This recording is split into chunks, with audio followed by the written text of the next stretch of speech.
Okay, so if you tuned in last time, I broke that. So that was broken. And I'm back now and it's not broken. So I'm going to start this reading on St. Seraphim Rose on the old calendars. It's still broken. I have to take this thing to a watch shop to get it fixed. And I don't even really want to do anything without it, to be honest with you. So this is me manually kind of handling the music box.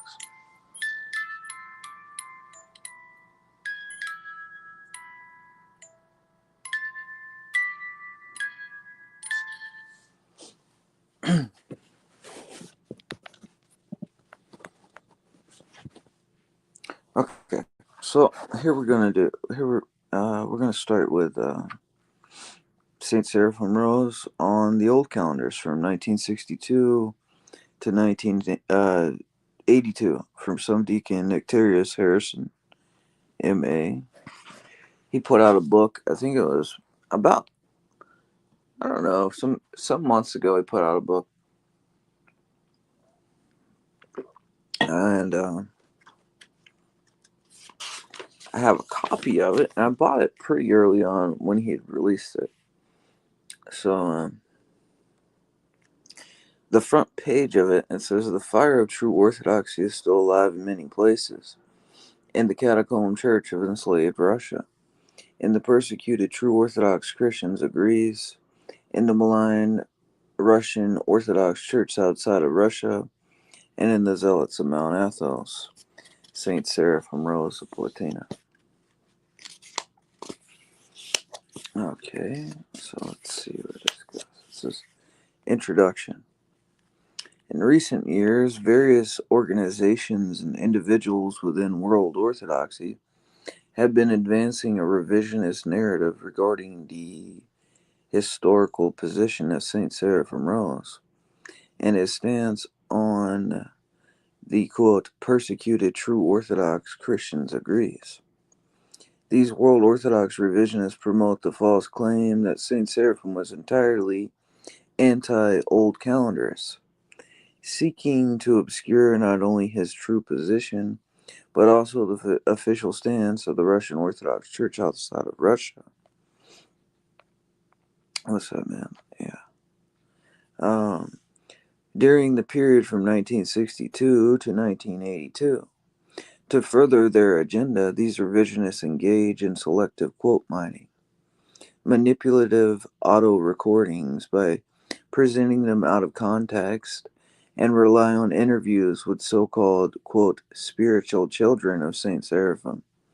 These individuals claim to speak authoritatively about his views, yet they often had little direct contact with him, having lived far from him for most of their adult lives and maintained only infrequent correspondence through traditional letters. The Renovationists attempt to depict St. Seraphim as vehemently anti Old Calendarist to support their, quote, resist from within ecclesiological heresy. Ecclesiological heresy. Their strategy involves misleading less informed Orthodox Christians and inquires into remaining in communion with the, quote, official state churches. They portray Saint Seraphim as universally condemning all old calendars, ignoring his nuance differentiation among the Florinites and the Matthewites and his real adversaries, the um, Pantaleimonites rather, who were headquartered at Holy Transfiguration Monastery in Boston, Massachusetts. These primary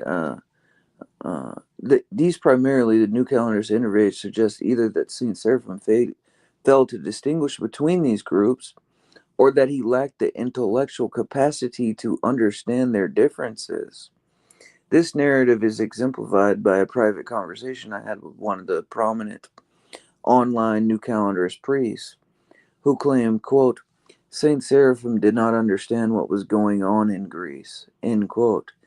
This priest and his organization expect their audience, composed largely of busy, pious lay people who lack the time to delve into complex historical matters, to accept these assertions uncritically. Most of their followers, not all at all, um, what's up? What's up with Chuck Norris? And we got Brown's boy, my boy. What's up, man? So, if for those that are just getting here, it's in the title, but we're covering Saint Seraphim Rose on the old calendars, 1962 to 1982. It's a short book. It's by Subdeacon Nectarius Harrison, and yeah, it's really interesting. It's dealing with some of these online Orthodox priests, you know, uh, involved with OE. That's what it was. And if you know anything about Subdeacon Nectarius, he used to, uh, you know, be a part of that organization, so he had like insider understanding of what those guys were really pushing. So this is pretty interesting stuff. I read this one time when I first got it, and now this will be my second time reading it. So uh, I think I've waited long enough to do a live reading for it. So it says, this priest's organization expect their audience, composed largely of busy, pious lay people who lack the time to delve into complex historical matters, to accept these assertions uncritically. Most of their followers, not all, lack the expertise of professional historians or doctrinal students, and therefore do not possess the specialized skills needed to meticulously analyze historical documents and uncover the truth. Having worked with the organization in question, I state this with full confidence. Colleagues and collaborators who have worked with me on academic historical projects know that I am committed to seeking and presenting the truth, free from bias or agenda. History must be addressed as it occurred, even when it is uncomfortable, not only for world orthodoxy, which often fabricates narratives to escape its past, but also for the old calendars. These are facts we must confront, as history cannot be altered. As Metropolitan Demetrius of the Genuine Orthodox Christians in America wisely observes, or Church in America widely observes, you can't rewrite history. It is what it is. With that in mind, I present the facts of history concerning Hierarch Seraphim Rose from 1962 to 1982, praying that readers will set aside their biases and approach this history with an open mind. Okay, so here we go. We're in chapter 1. The position of the Russian Orthodox Church outside of Russia on the old calendars. It says, the first point that can be briefly addressed in the official position of the Russian Orthodox Church outside of Russia concerning the old calendars during the life of Saint Seraphim Rose. Many in world Orthodoxy often avoid discussing this subject because they cannot justify their position and frequently sidestep the issue. The historical facts of this period are indisputable. The Russian Church abroad was in Eucharistic communion with various old calendars jurisdictions during Saint Seraphim's lifetime, including both the Florinites and the Matthewite old calendars. To briefly demonstrate that this was indeed the case for both the Florinites and Matthewites, we can easily refer to Rocor's synodal resolution regarding both old calendar synods. Excuse me. He says, to the Florinite Synod of Archbishop Augustinus of the True Orthodox Christians agrees. The Church abroad writes the following. 18/31 December 1969. To his beatitude, Augustinus, Archbishop of the Church of the True Orthodox Christians agrees. Your beatitude's fraternal letter of 25 November 1969 was read by us at a meeting of our synod today. The many trials which the Orthodox Church has endured from the beginning of its history are especially great in our evil times, and consequently, this especially requires unity among those who are truly devoted to the faith of the Fathers. With these sentiments, we wish to inform you that the Synod of Bishops of the Russian Orthodox Church abroad recognizes the validity of the episcopal ordinations of your predecessor, of blessed memory, the blessed, the repose Archbishop Achios, and the consequent ordinations of your holy church. Hence, also taking into account various other circumstances, our higher, ah, our hierarchical synod esteems your hierarchy as brothers in Christ and in full communion with us. May the blessing of our God rest upon all the clergy and faithful of your church, especially in the coming days of the nativity in the flesh of our Lord and Savior Jesus Christ. The President of the Synod of Bishops, Metropolitan Philaret, the members, Nikon, Archbishop of Washington and Florida, Seraphim, Archbishop of Chicago and Detroit, Vitaly, Archbishop of Montreal and Canada, Anthony, Archbishop of Los Angeles and Texas, Averki, Archbishop of Syracuse and Trinity, Anthony, Archbishop of Western America and San Francisco, Sabas, Bishop of Edmonton, Nectari, Bishop of Seattle, Andrew, Bishop of Rockland, and Loris, Bishop of Manhattan. Later, in 1972, the Russian Orthodox Church outside of Russia issued a resolution to the president of the Matthewite Synod, Archbishop Andreas, which stated the following: October 21st through November 3rd, 1972.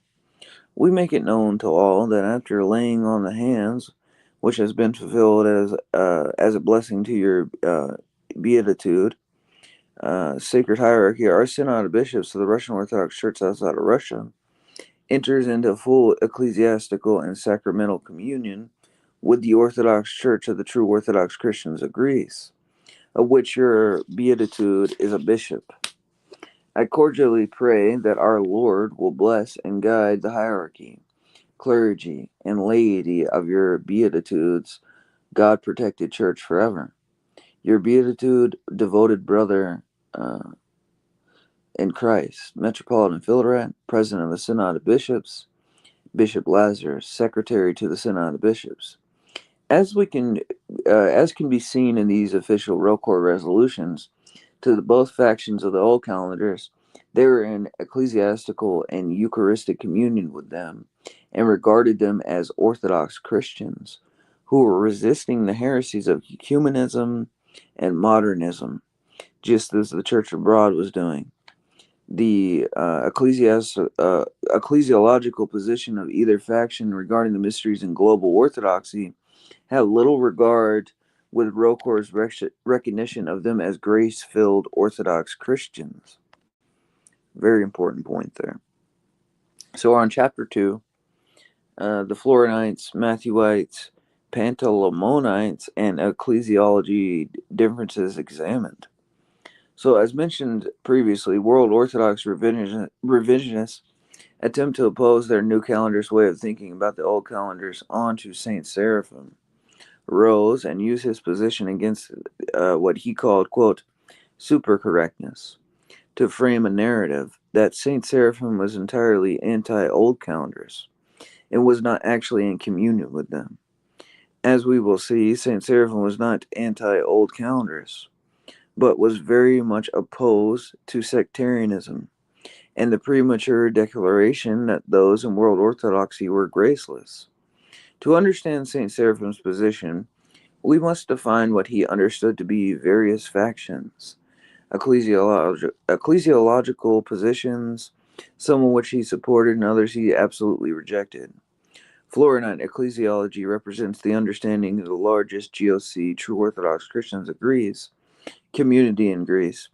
It has two possible meanings. On one hand, it could refer to the personal understanding of the original three bishops who renounced the quote, revised Julian calendar and took over the leadership of the GOC in 1935, including the sainted Metropolitan Chrysostomos of Florina.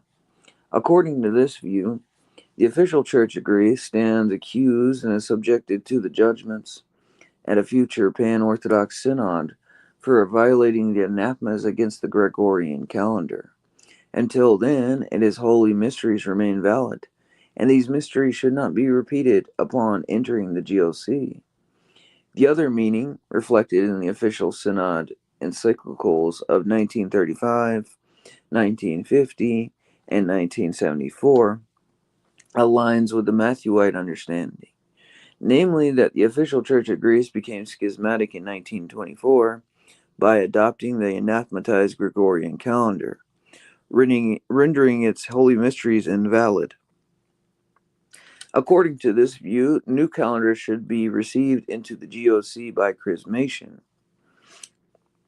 Matthewite ecclesiology represents the understanding held by most of the monks who constituted the spiritual leadership of the GOC before the arrival of the former New Calendar bishops in 1935. As mentioned, the official Church of Greece became truly schismatic in 1924 by implementing the anathematized Gregorian calendar, rendering its holy mysteries invalid. As such, new calendars should be received into the GOC by chrismation. This view is named after its most well-known advocate, the former Athonite Bishop Matthew of Brescina. Brescina? I think that's how you say it. Who was consecrated in 1935 by the original three GOC bishops. Boston ecclesiology represents the view that was held by Archimandrite Panteleimon Metropolis and his supporters, who largely joined ROCOR from New Calendar's jurisdictions. According to their understanding, the 1965, quote, lifting of the anathemas, rather than the 1924 adoption of the New Calendar, marked the point where the autocephalous churches fell from grace, and therefore their mystery should not be considered valid. Any decision or act of the ROCOR would seem to recognize the mysteries of the autocephalous churches were deemed, quote, an act of economia. The so-called, quote, Panteleimonites then attempted to impose their views on the entire synod, ROCOR synod and bishops, and misrepresented it as the de facto official position of ROCOR. Despite the synod having previously made it clear that such a determination could only be regarded as an ecumenical or pan-Orthodox synod, regardless of personal opinions held by individual bishops. Okay, so we're on chapter 3 now. And the personal letters of St. Seraphim concerning the old calendars. This is what he has to say here. He says, to truly understand St. Seraphim's thoughts and positions on the old calendars, we must refer to his private correspondence with clergy and lay people, spanning from early as 1961 till his repose in 1982. The earliest reference in St. Seraphim's letters concerning the old calendars is found in January 1964, in a letter to his friend Glebe, later Father Herman. This letter, which is primarily administrative and addresses the future publication of the Orthodox Word, mentions that St. Seraphim had encountered a group of younger Orthodox Christians who were forming a somewhat ecumenical Orthodox group, and in this letter St. Seraphim states, one of the Ukrainians let slip a disdainful remark about some of the Russians he had known who think they are preserving, quote, the real Orthodoxy. That's us. And I think we should do just what he accuses us of doing. Forget the other Orthodox, with a few exceptions like Mount Athos and old calendars who still take Orthodoxy seriously, and concentrate on Russians and American converts. Our adherence to the church outside of Russia should be made clear from the beginning.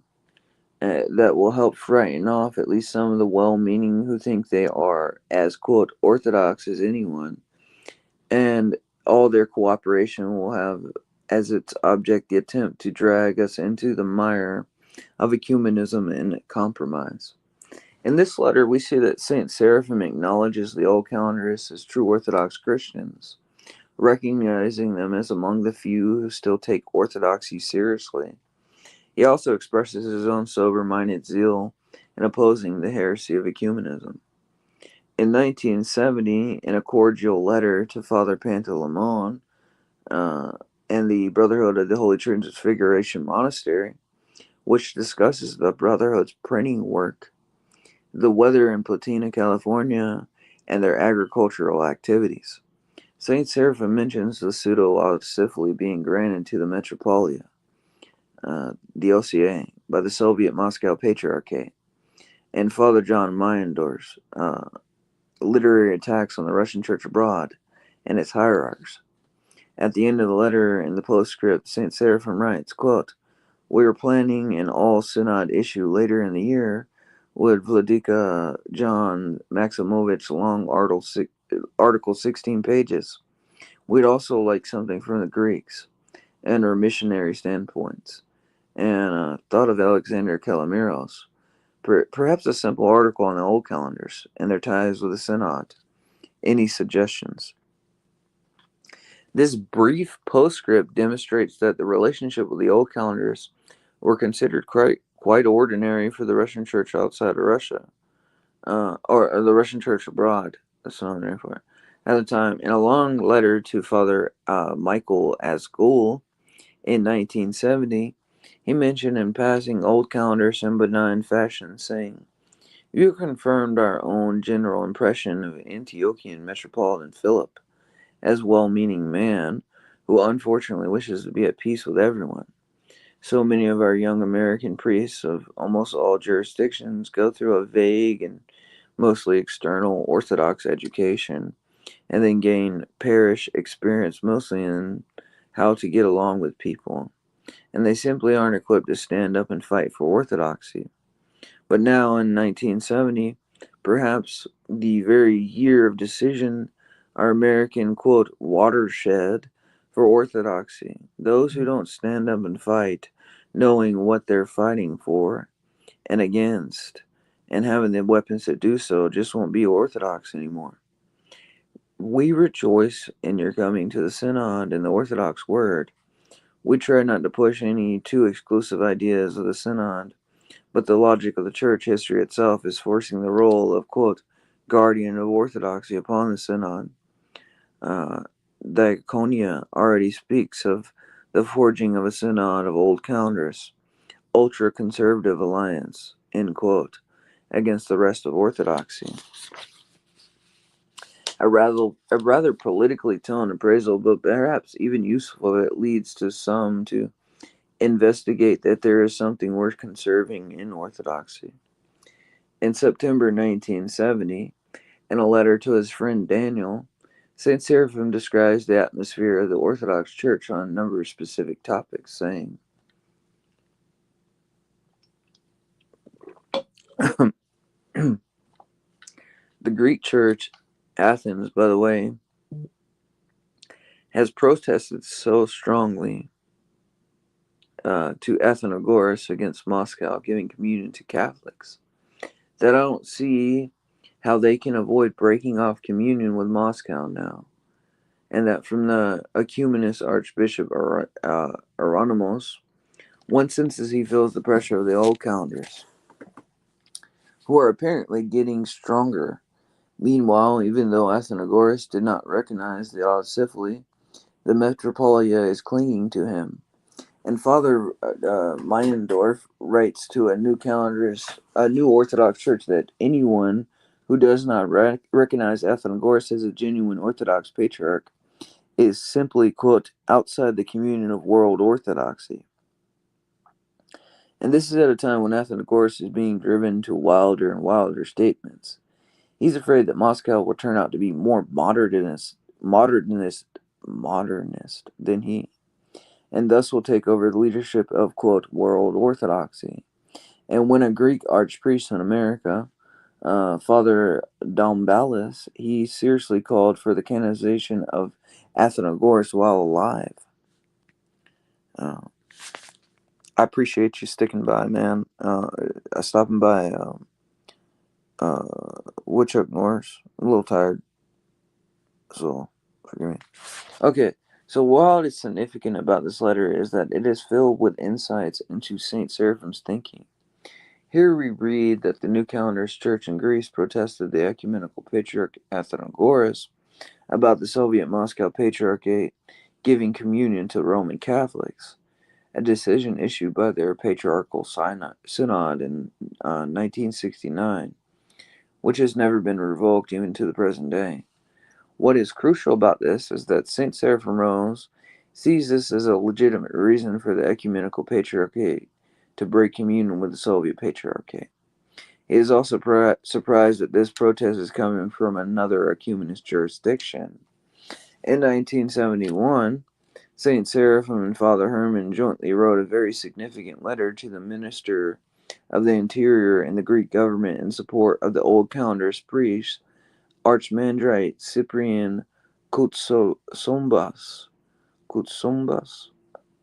and protested his persecution by the government, which was occurring because he was an old Calendarist.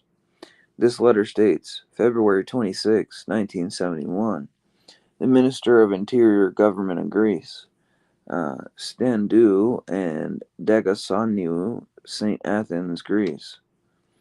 I butchered that, but, what can you do?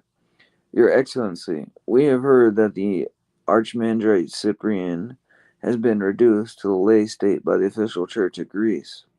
We beg you to use your authority to protect him and his priesthood against any act of violence from the official church of the government. In America, we know Archimandrite Cyprian as a highly respected priest of the Old Calendarist jurisdiction, which is recognized by the Holy Synod of the Russian Orthodox Church outside of Russia and many bishops outside of Greece.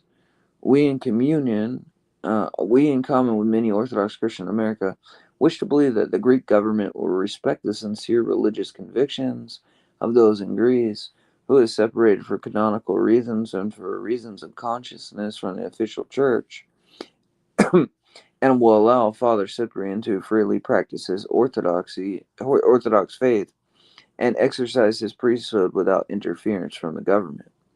If, despite our hope, Archimandrite Cyprian should be subjected to any kind of violence on the part of the church or government, we and many thousands of Orthodox Christians outside of Greece can only regard this as an act of persecution against the true Orthodox Church and the faithful, about which we would be obliged to inform the readers of our magazine.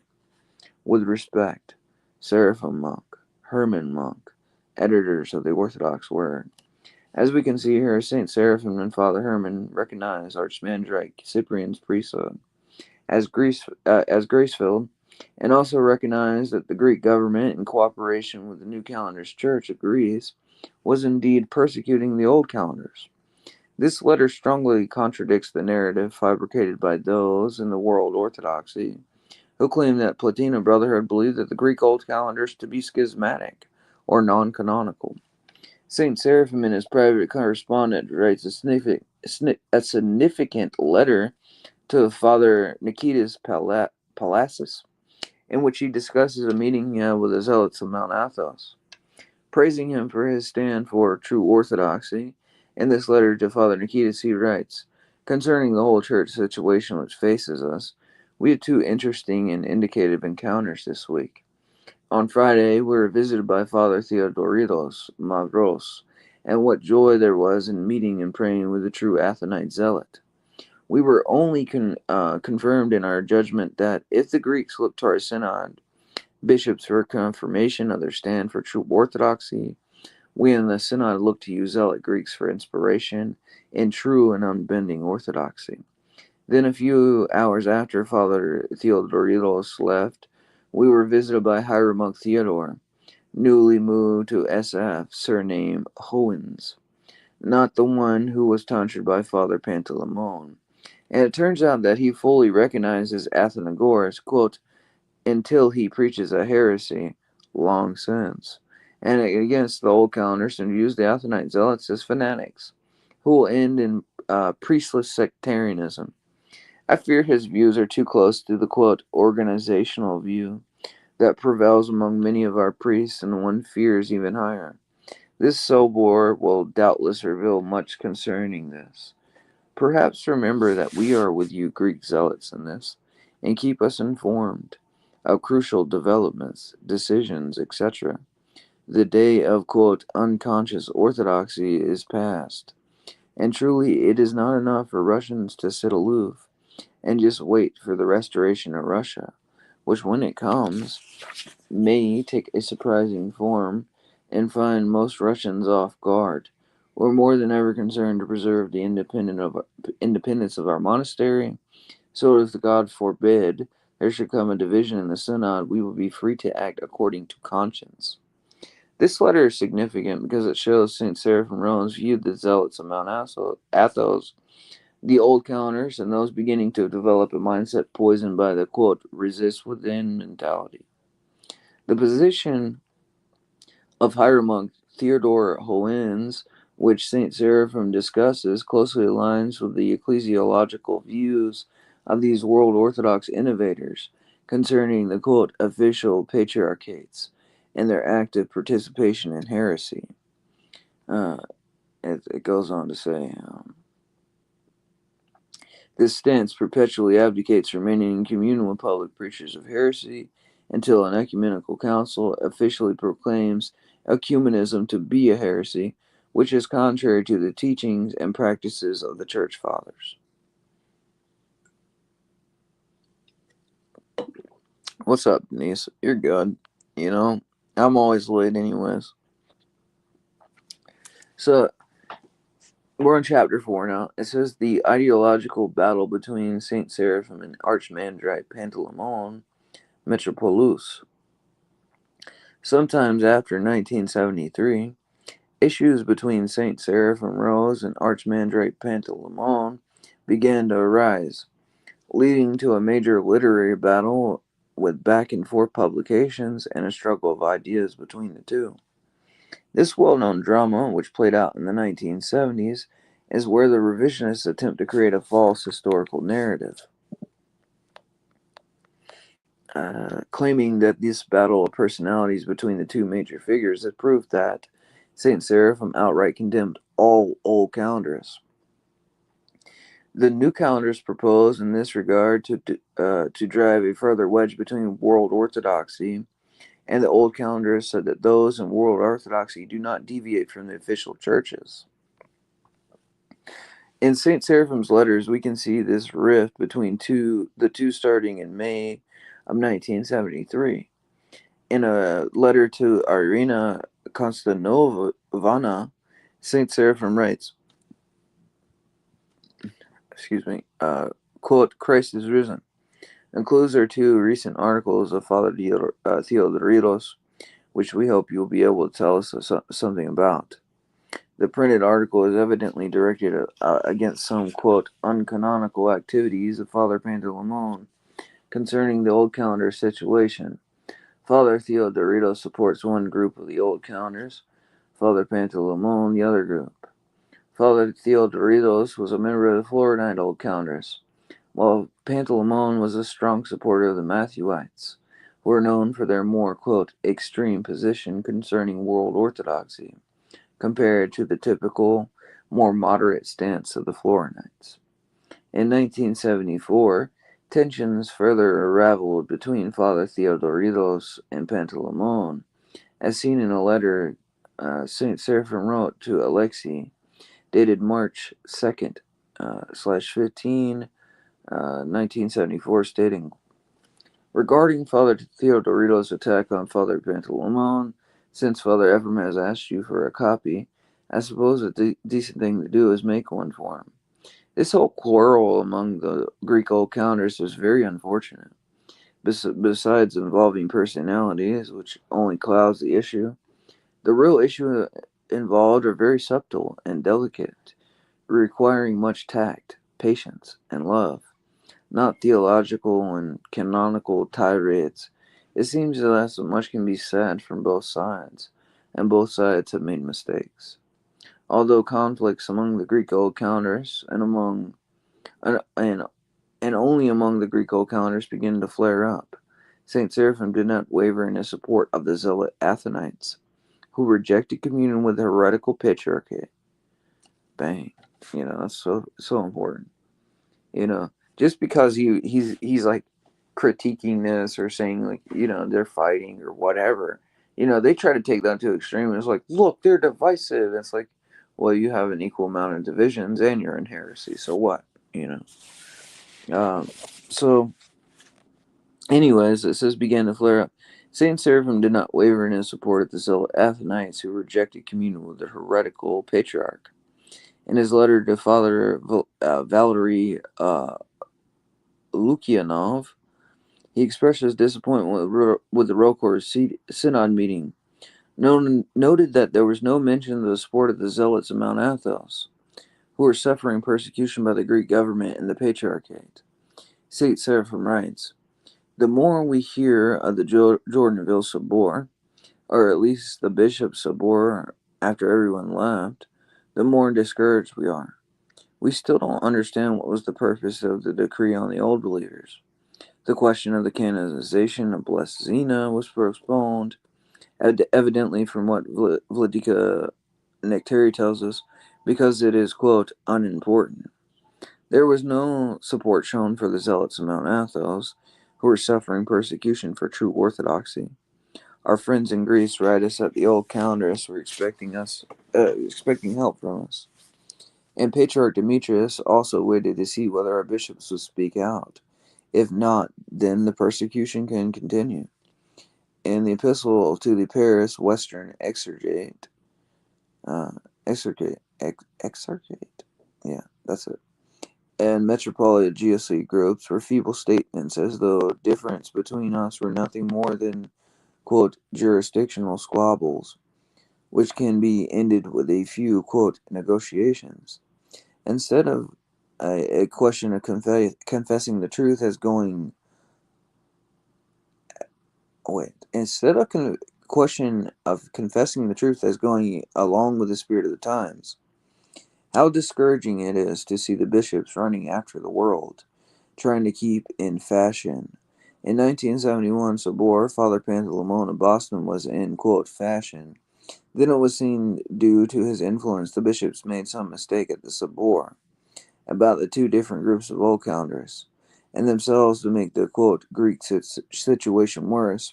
And so in 1974, there is a new, quote, fashion, Solzhenitsyn and the, quote, spirit of reconciliation. Meanwhile, Father Pantaleon has gone, quote, out of fashion. And Archbishop Anthony of Geneva told him, quote, if you don't like the way we do things, get out of our church.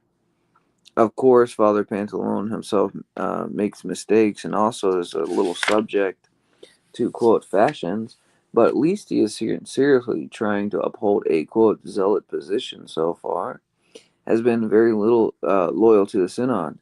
He does not deserve to be, quote, kicked out just because he has gone out of fashion. We feel very much the dangers ahead of us. True orthodoxy can be swallowed up by half-hearted orthodoxy, which is actually only a stage on the path to fake orthodoxy. Constantinople, the OCA, etc. The schism of Ovolgi in the Metropoly was blessing from God. When they use the term Metropoly here, they're talking about the OCA.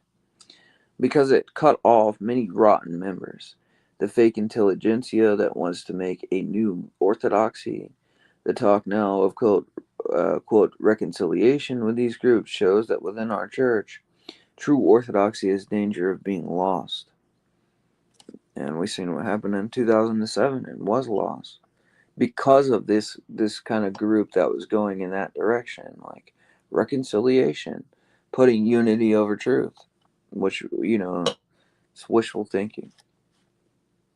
In the following letter from August 1975, clear personality conflicts emerge, which dominated the rest of the decade. St. Seraphim of Platina, Archimandrite Pantaleimon of Boston, Archbishop Averki of Jordanville, Bishop Petros of Astoria, Greek Old Calendars, and Bishop Gregory Grabe, Secretary of the Synod, all harbored strong dislikes for one another. and each chose a faction to side with.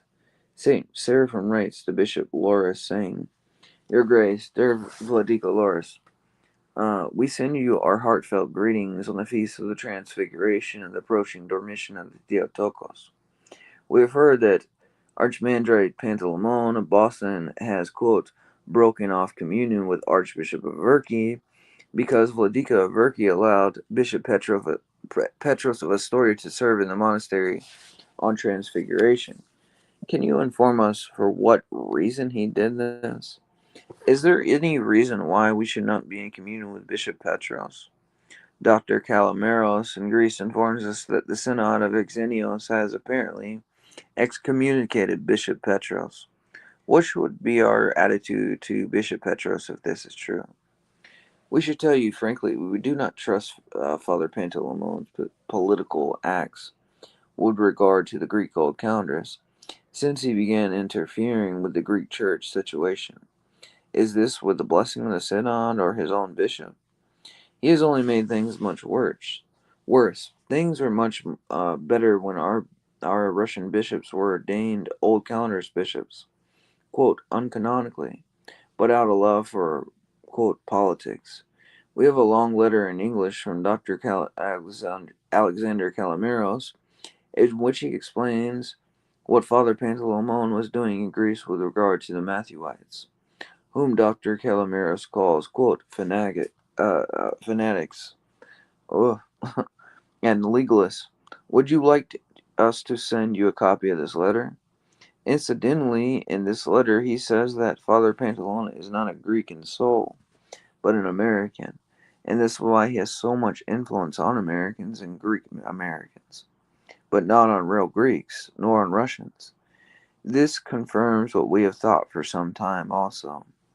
We would very much like to receive a copy soon from you on the situation of Bishop Petros, and on the bad church situations which have been created by Father Pantaleon's act.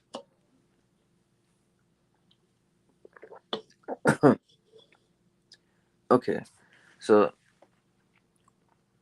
this will only cause yet more confusion among our converts. Father Pantaleon is planning to visit us later this year, and he would like to know whether we can be in communion with him, since he is cutting himself off from at least one of our bishops, from whom we hold the greatest respect. Please help us to clarify your thoughts and position on this matter. Up until now, Father Pantaleon's attitude towards Bishop Petros seems to have been based on emotions and jealousy, and if that is why he, quote, broke communion, is it not time that a rebuke were given to him in order to humble him a little? We greatly fear that he will repeat the history of so many of our, quote, crazy converts. And when he is rebuked for being wrong, he will just leave and take much of his flock with him, like Bishop Jacob of Hagu, or Hagi? Yeah, it's gotta be Hagi. Excuse me. May God preserve us from such a scandal. Our poor American Orthodox converts are not prepared for such a shock. With love and respect in Christ, Seraphim Monk. What is noteworthy here, it says,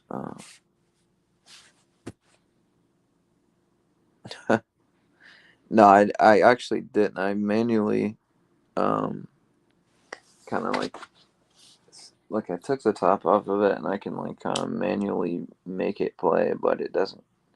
You can't wind it up anymore. But it wouldn't even do this at one time.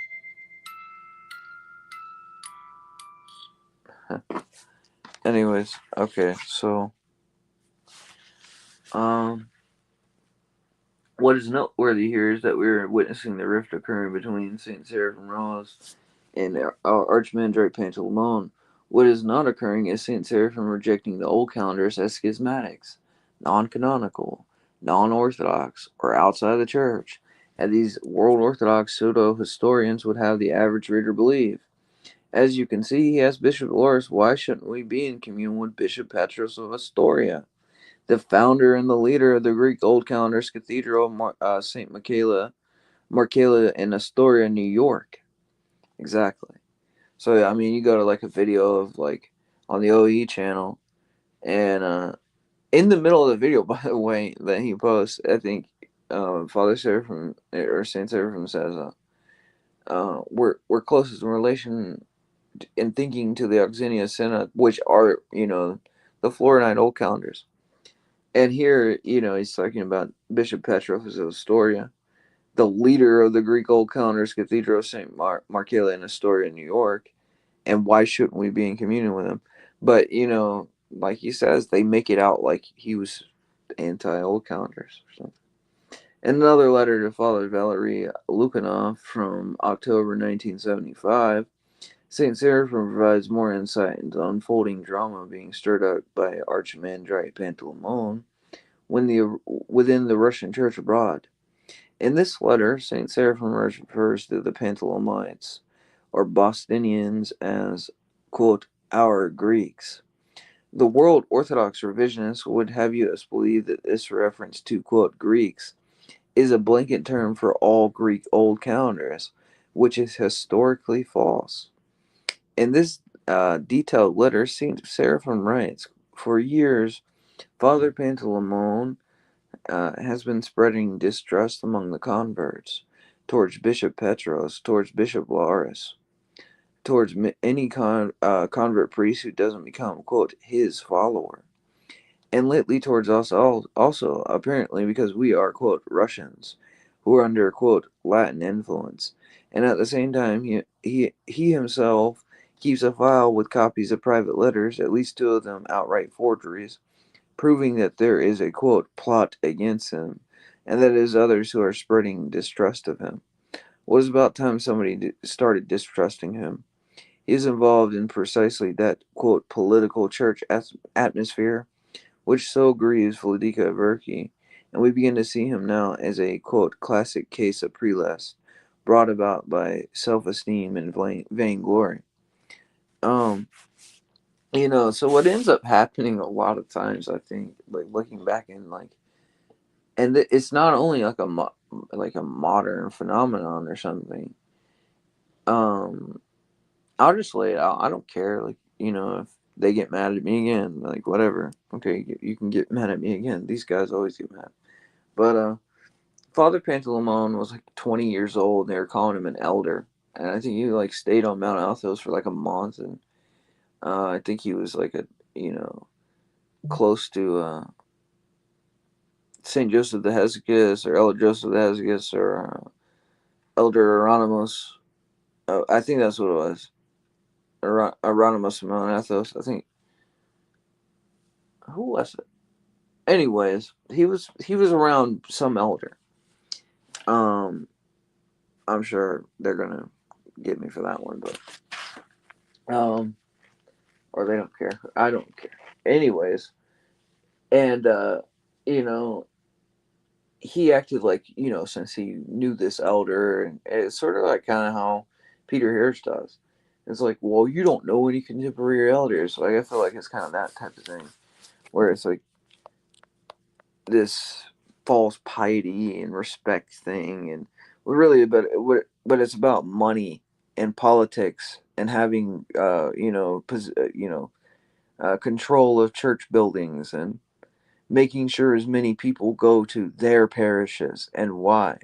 Money. That's why. You know what I mean? Like, so that's the game. But that's the game of World Orthodoxy. And what's funny is these guys like came from World Orthodoxy. So in the '60s. So they broke communion, but now they're playing the politics game, and but they want to be zealots too. But I mean that led to a lot of weird stuff, man. A lot of weird stuff. Anyways, we feel that, quote, that our, quote, Greeks will not be with us much longer. You and others have felt this for a long time.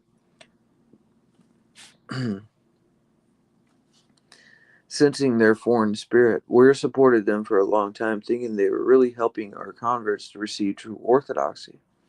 Father Panteleimon, in his self-deception, does not realize how far out of harmony he is with our church. He thinks that bishops also think what the Greek Americans and many converts tell us, that he is the only real voice of Orthodoxy in English. Dr. Calendarist in Greece writes us that, in his opinion, Father Panteleimon and his followers have fallen into, quote, group pride, thinking that they alone are the standard of Orthodoxy. Father P has done much harm in Greece also by siding against the majority of old calendars and supporting the, quote, Matthewites, who are real fanatics and legalists. We feel that disaster is coming upon our poor English-speaking mission, and the converts who trusted the, quote, Greeks too much will have a tragic fate. The real target of this letter is Father Panteleimon, not old calendars in general. The focus is primarily on the hyper-legalism of Panteleimon and the Matthewites in Greece, um, who were a significant problem at the time. Saint Seraphim writes to a woman named Nina about all the political church drama going uh, on that, quote, it's futile for you to defend Alexioros. When the time comes before Father Panteleimon, his views are not based on facts, but on political realities. You've been warned. No need to take sides, but be sober.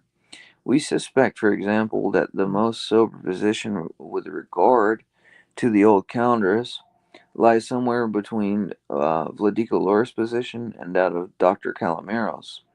But we can continue on the best of relations with both because we all realize that we are human and do not have all the answers. Unlike Father P, who, like all, quote, party men, sees plots against them everywhere. Again, we see that St. Seraphim is not condemning the old calendarists as schismatics at all, but is rather preaching that the faithful must avoid taking extreme positions on any given issue. Further, in this letter, St. Seraphim continues to discuss the ongoing situation with Mandrate Panteleimon, saying, quote, again, Father Panteleimon doesn't seem to understand that his position in our synod is a special one, something granted as a great favor to him. Vladika John told us in the beginning that the logical place for the, quote, Greeks when they came over was under Bishop Peter. This decision to bring them under our Russian jurisdiction, thus creating two groups of Greek old counters in this country, was a risky one, and was owing to the love and kindness and naivety of our bishops. But Father Pantaleon seems to think that this special favor is his right, and he thereby invite. I'm losing. Wow. Wow.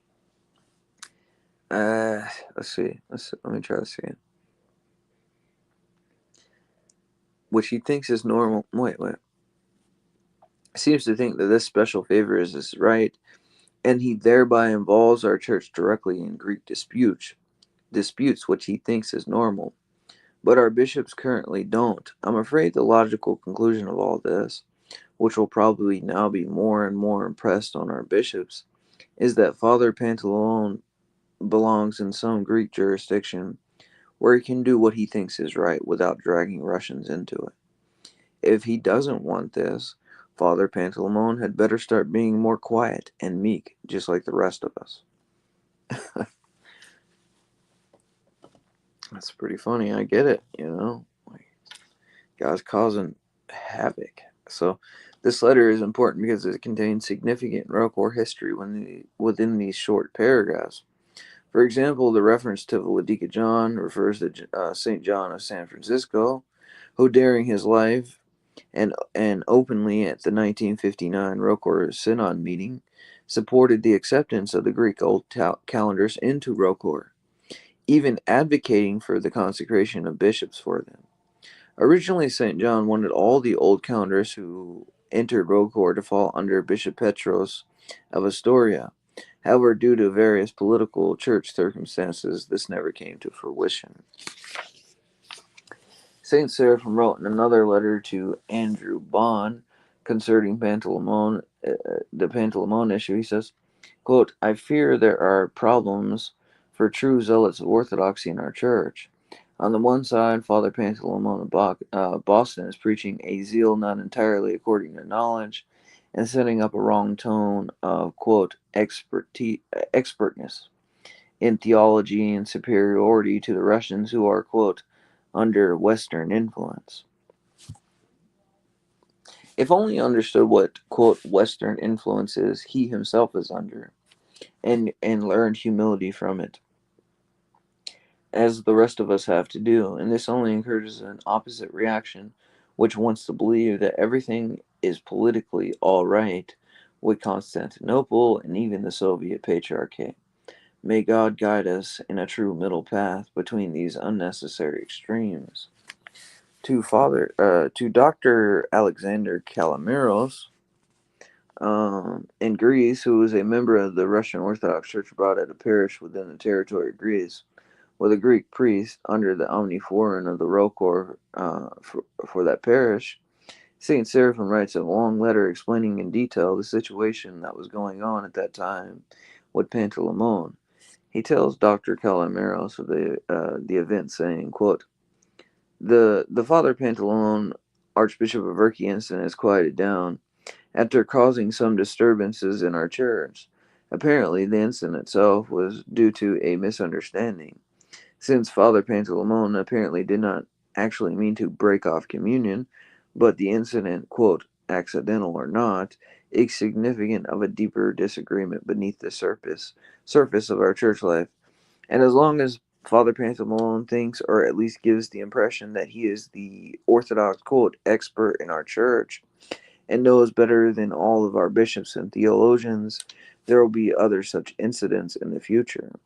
We have been told that the Father Pantaleon has been humbled by this experience, but the only letter from his monastery that we have seen that explains his point of view does not seem to be humble at all, but rather full of self-esteem and a, quote, elitist point of view, i.e., quote, no one but the bishops and a few of us chosen ones are supposed to know about all these things. This, quote, no better outlook is very bad and harmful. We ourselves cannot pass judgment on the question of Bishop Petros, because we have never received any actual evidence for or against him. He seemed to think that our bishops have been against Bishop Petros for many years, but all the bishops' whose opinions we know have been, on the contrary, very favorable towards him. The campaign against him in our church is Father Panteleimon's work. It is solely Father Pantaleon's idea that our Russian church abroad is the, quote, only canonical American jurisdiction, and that the Greeks therefore have no right to their own jurisdiction here. Our bishops are so much occupied with the cares of their own exiled flocks that they do not have the leisure to indulge in useless disputes over, quote, canonical rights, and being very practical minded, they are quite willing to live on friendly terms with a Greek jurisdiction of the old Calendarist in America. When Father Pantaleimon was preparing to join our synod in 1965, Archbishop John told me that the logical place for him was under Bishop Petros, whom Archbishop John greatly respected. When Father Pantaleimon persuaded our bishops to accept him under the synod, uh, uh, an act which could not help but cause troubles in the future, as long as Father Pantaleimon regarded himself as a rival with Bishop Petros for influence with the Greeks in America, which sadly is just what he did, instead of remaining quietly in his monastery, as our bishops undoubtedly expected him to do. But despite Father Pantaleimon, Bishop Petros has been in communion with our synod, and I think it is only a few bishops like Archbishop Vitali who have taken sides with Father Pantaleimon against Bishop Petros with this background. I hope that you'll be able to understand the position of Archbishop of Urki. Archbishop of Urki has allowed Bishop Petros to serve at Jordanfeld for many years, and he has not been informed to our knowledge of any accusations against Bishop Petros, except that he refuses to deny the validity of the new calendar sacraments, which our bishops also refuse to deny. And if any very serious report of, quote, ecumenical activity of Bishop Petros' part has been reported to Archbishop of Urki, he would certainly have taken it most seriously and investigated it. All Archbishop of Urki can see is the private rivalry of Father Pantaleimon with Bishop Petros, and he quite rightly refuses to take sides in the political battles. Archbishop Averki therefore finds the insistence on the, quote, brazen young archimandrite Pantalon that he not let Bishop Petros serve at Jordanville to be an intolerable impudence, as if Russian bishops must be forced to, quote, take sides in, quote, Greek quarrels, which until now has seemed to be of a purely personal nature. Further, whether rightly or wrongly, our bishops do not feel the decisions of the Synod of Auxenios to be of binding upon them. Why indeed should Archbishop Averki not allow Bishop Petros to serve, when several of our bishops have allowed Matthewite Bishop Callistos to serve, who is also not in communion with the Synod of Auxentios? Very likely, our synod dealing with the Matthewites at the 1971 Sobor were mistaken. But now the situation has become more complicated, and it is difficult to see how a normal relation of our church to yours can be restored. Perhaps all we can hope for is that at least communion will not be broken, despite many, quote, irregularities on both sides. As we can see from this 1976 letter, the personal political dramas between these personalities were still an ongoing issue, though they had begun to die down.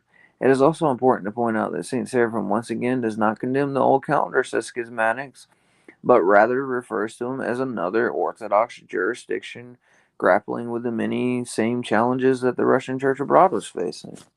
In 1978, St. Seraphim wrote a long letter to Mr. Stamos, who provided a detailed account of how he understood the Greek Old Calendarists. He described them as being persecuted by the Greek government, with the full support of the Ecumenist Patriarchate of Constantinople, and the New Calendar State Church of Greece, and whose mysteries were first declared graceless by the New Calendar State Church. Demonstrating his understanding of this issue quite well, despite the narrative that the revisionists promoted, St. Seraphim writes, saying, the fact of not merely disagreements but actual schism is, alas, all too real in the 20th century Orthodox Church. The Church of Greece since 1924 has been split in two. About one-fourth of the people of Greece, and probably over half of the monks and nuns belong to the, quote, old calendarist jurisdictions, which have refused to follow the innovations of the latest patriarchs of Constantinople and have broken communion with them.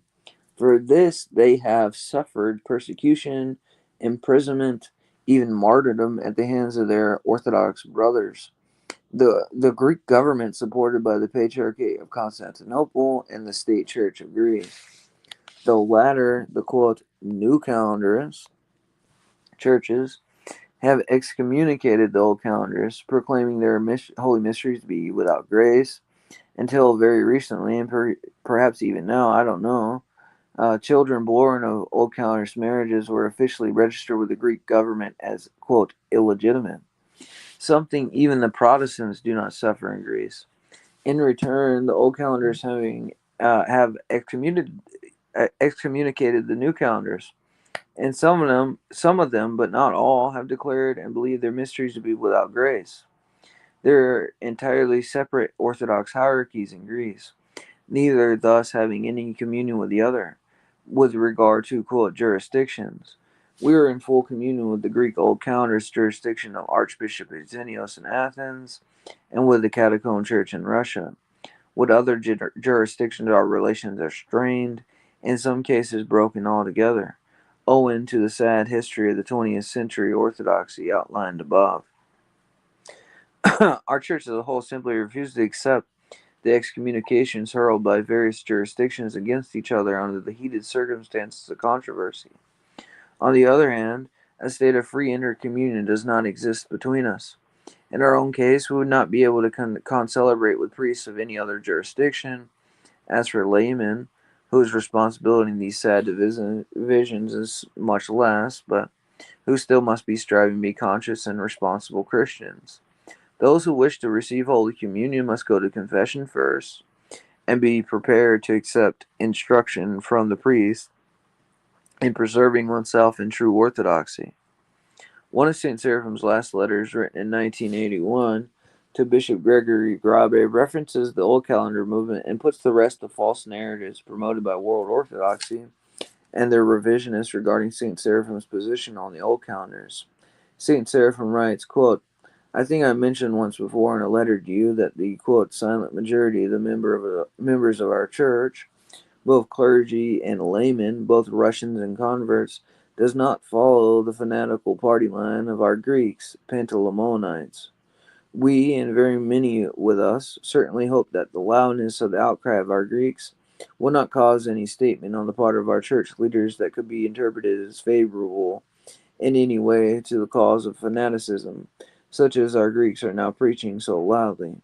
Our Russian church outside of Russia can continue to be a beacon of light to other Orthodox churches, but it will not be if we become a sect, such as our Greeks would make us out to be. And he says, a sect which would only be warring with other small, quote, sects in Greece. For our Greeks have no oneness at all with the Old Calendar movement in Greece. This final sentence, written by Saint Seraphim Rose near the end of his life in 1981, is significant to the true historical narrative regarding his thought process concerning the Old Calendars.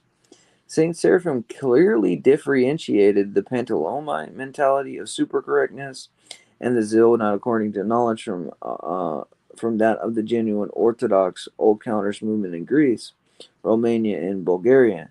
In none of his personal correspondence or published materials did he recognize Old Calendars as a whole as schismatics, graceless, or non-Orthodox. We must remember that the complete historical context is everything, and any narrative can be constructed to fit an agenda in modern sound bites and reels that lack authenticity and in the depths of historical context.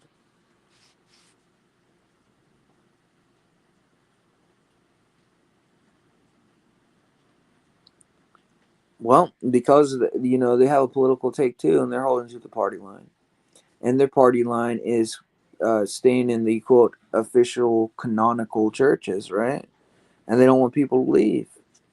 And it's a cope too. Like, it's like, well, we got to revise history because otherwise people are going to leave if they find out this major saint was a true Orthodox, along with so many like Saint Philaret, Archbishop Urki, Saint John, Maximovich, and many more were fully supported the Old Calendars movement and seen them as a sister church, but they got to sweep that under the rug.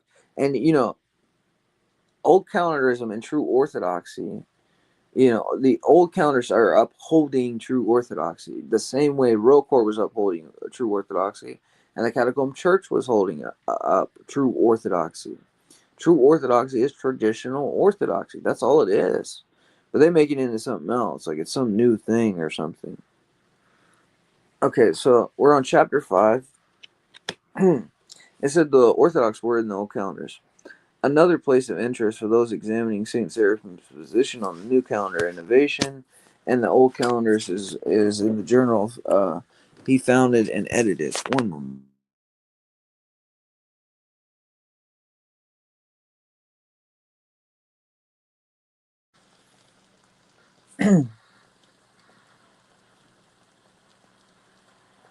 Amazon just drove up here. I've never seen them do that. That's crazy.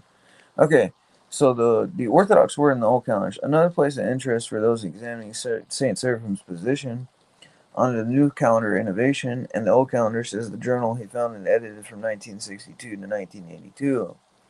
We can see that St. Seraphim was opposed to the New Calendar Innovation early on and supportive of the Old Calendar's Christians who refused to adopt this non canonical change and were subsequently persecuted by the official state church and the Greek government for their stance. In August through September 1967 edition of the Orthodox Word, a writing concerning the calendar change by Father Basil Sakis was published. In that same edition, in the section entitled, quote, The Orthodox Issues of the Day, the question of the Orthodox calendar, the editors St. Seraphim and Father Herman wrote, Among those causes which have introduced lamentable divisions within the Orthodox Church in this century, one of the most serious has been the uncanonical adoption in 1924 by the Church of Constantinople and a few other churches of the Gregorian calendar. The Slavic churches to this day have refused to follow this example, and the voice of protest within the Greek Church has been so strong that the new calendar church has been forced into the position of persecutor of the large number of clergy and the faithful who have remained true to the Orthodox tradition. In the 1968 volume of the Orthodox Word, St. Seraphim included an article entitled, quote, The Orthodox Mission Today, a Greek mission in Montreal, where he describes this little Greek Old Calendarist church, saying, Who compromises the Old Calendar Greek parish in Montreal? Devout Greek immigrants of all types and all ages, including a large number of young people, educated and uneducated, from remote villages and large cities, coming to the New World. Devout Greeks, including those who would be members of the official New Calendar Church, inevitably find themselves scandalized by the spiritual conditions of the Greek Archdiocese, Go-Arch, by the uncanonical innovations, the deliberate disregard for the fasts of the Church, and the extremely anti-monastic attitude and spirit, and the widespread involvement in ecumenism, even to the point of deliberate defying the holy canons, Apostolic Canon 10, 11, 34, and 35, by joining in prayer with false believing Protestants and Roman Catholic clergy, as well as blasphemously allowing such persons behind the iconostas, and also total absence from traditional Orthodox piety in the churches, and the brazen beardlessness of the priests, and the open toleration of Masonry. Nor are such matters isolated cases. Rather, they have become the rule, encouraged, and enforced from above. Quite clearly, its use of the uncanonical Western calendar is only one of the Archdiocese's many divisions from the God given norms and the standards of universal orthodoxy. This falling away from true orthodoxy, this deliberate disregarding of the age old Orthodox piety and the sacred patrimony of the martyrs, holy fathers, and ascetics, is a deep rooted disease which began under Meletius Maltekis of unhappy memory, and has been greatly accelerated under the present Archbishop, the lamentable and much publicized Icovos, and his superior Patriarch Athenagoras. Published in October 1969, issue of the Orthodox Word, St. Seraphim writes in the article, quote, Orthodoxy in the Contemporary World. The decade of the 60s in this century witnessed so many grievous departures from Holy Orthodoxy,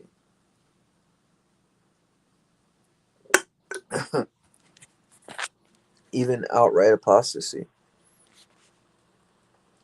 Absolutely. Yeah. So, and has also the rallying together of the true defenders of the undefiled Orthodox faith. As champions of this latter movement, world Orthodoxy looks increasingly to the bishops of the Russian Orthodox Church outside of Russia, whose anonymity is upholding traditional orthodoxy is a notable as the universal quote ecumenist tone of the of the other Orthodox hierarchies, with the notable exception of the Greek Old Calendarists, who battled for existence in the face of an ugly persecution by the state and the official church of Greece, give them no opportunity to exert influence abroad. I need to take a second. I'll be right back.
Okay, here we go. Thus, the sad state of the Orthodox world today needs unduly distress us. In viewing the sorry spectacle of almost all the Orthodox churches and jurisdictions, one can only conclude that here is the exact opposite of what Christ came to give. Almost universal lukewarmness and indifference, extinguished lamps that give no more light, a salt that has lost its savor, an orthodoxy that seems to be solely a matter of habit, faith swallowed up in worldliness, producing senseless compromise and apostasy. This sight is surely enough to dampen the zeal of any Orthodox Christian, until one stops to realize that all this is orthodoxy in name only, that without the divine zeal that characterizes true Orthodox life, it is not orthodoxy at all, but only the extinguished remains of a once burning fire. And then one learns to look elsewhere to find true Orthodoxy today, which, according to the promise of our Savior, which will continue to live on until the very end of this world, and he who has kept even a spark of the true zeal within himself will recognize that this zeal burns still in the world, being kept alive not where numbers and fashions and conformity to the world prevail, but where there are a striving and a burning for God's truth and righteousness. The fire of true orthodoxy is still alive in many places, in the Catacomb Church of enslaved Russia, in the persecuted true Orthodox Christians of Greece, in the blind Russian church outside of Russia, and the Zealots of Mount Athos.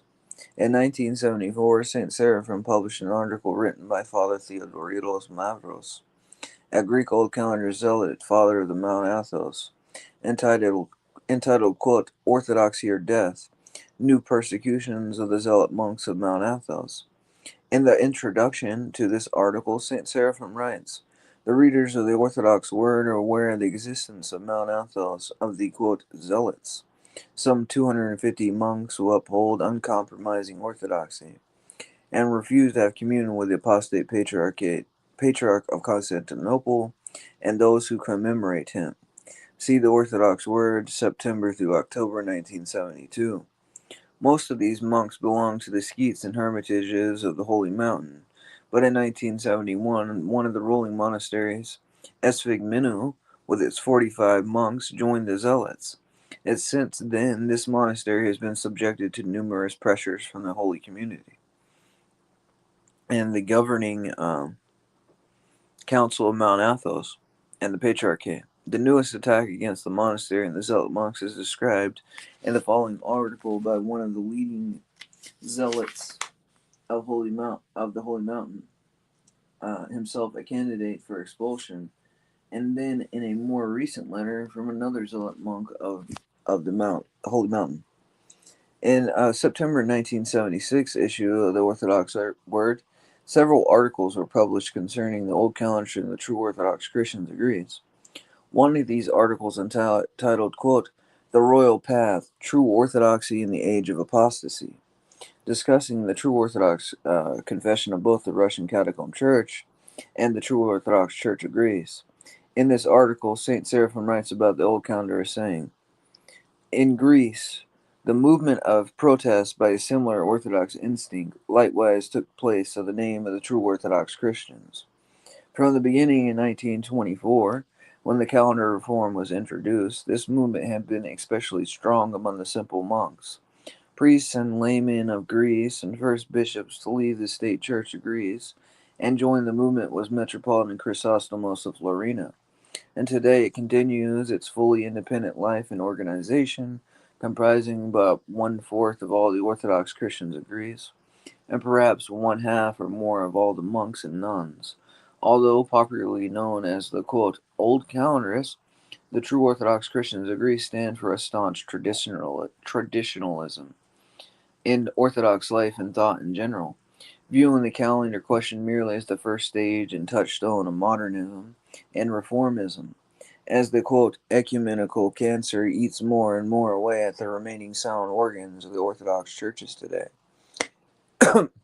and the increasing sympathy is being shown by the most sensitive members of the quote official Orthodox jurisdictions for the cause and the representatives of the anti-ecumenist, anti-reformist churches of Russia, Greece, and the diaspora. Some seeing the quote official jurisdictions as now irrevocably set on a course of anti-orthodoxy and are abandoning them as sinking ships and joining the ranks of the true Orthodox Christians. In the same volume, the next article after the preceding one is titled The Monastery of St. Cyprian and Justina, Witness of True Orthodoxy in Greece, by Archimandrite Cyprian. This is a quote letter to the St. Herman of Alaska Brotherhood from abbot of the monastery, who himself had been subjected to persecution by the state and the official Church of Greece. In the July-August 1980 volume of the Orthodox Word, St. Seraphim published an article entitled quote, Concerning Supercorrectness by Bishop Cyprian of and Philae, that's how you say it, and the true Orthodox Christians of Greece under the Metropolitan Callistos of Corinth. In the introduction to this article, St. Seraphim states, for over 50 years, the old Calendarists of Greece have sought a courageous battle in the face of a sometimes fierce persecution for the preservation of genuine orthodoxy against modernism and ecumenism.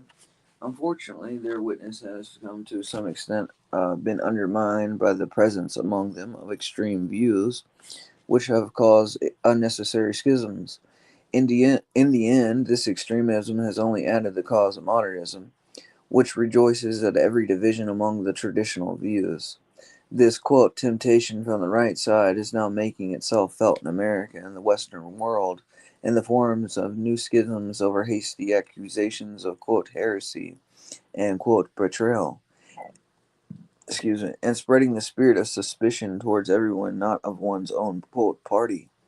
The present warning in the form of a letter to St. Herman Brotherhood from one of the most respected leaders of the old Calendarist movement in Greece is a most timely one. Bishop Cyprian is also an abbot of the monastery of St. Cyprian and Justina in Philae, near Athens, on which see the Orthodox Word 1976, number 70.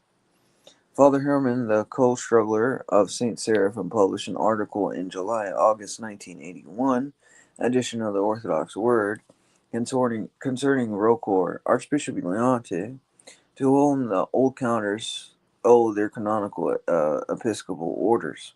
Writing about Archbishop Leonte and the consecrations of the old Calendarist bishops, Father Herman stated, during his travels in the free world, Archbishop Leonte made a study of the sorrowful state of the Orthodox brethren in Greece, who were languishing under the modernistic influence of the Orthodox life, symbolized by the new papal calendar, which had been forced upon them in the 1920s. In his martyric zeal, he went to Greece and consecrated bishops for the believers of the old calendar, thus establishing a close contact between them and the Russian Church abroad. In one of the final editions of the Orthodox Word produced by St. Seraphim Rose, the January-February 1982 edition, he dedicated the cover and first articles of the volume to the persecuted and struggling old countess of Romania. In the article entitled, quote, The True Orthodox Christians of Romania by Bishop Cyprian Metropolitan Oropos and Philae, contained a, quote, note to the reader, written by St. Seraphim stating, it was largely unknown to many until as of late that there is in Romania, as in Greece, a large group of Orthodox Christians who have stayed and still remain faithful to the traditions of Orthodoxy, following the ecclesiastical calendar and the worship of the living God. The Church of the True Orthodox Christians of Romania holds in her sacred bosom some 1 million faithful. Uh, it's a reading from St. Seraphim Rose on the Old Calendars from 1962 to 1982 by Subdeacon Nectarius. So that's what this is. It says, in one of the final editions of the Orthodox Word produced by St. Seraphim Rose, January and February 1982, and he had dedicated okay, I already said that. The first Orthodox Word article, published only 7 months before St. Seraphim's blessed repose, is historically significant due to the ongoing historical revisionism by these new calendars renovationists. These groups frequently claim online that St. Seraphim from 1975 until his repose rejected the old calendars as schismatic and graceless.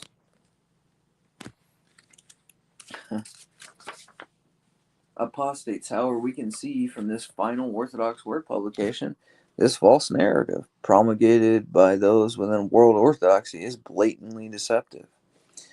Okay, so we got, I think this is,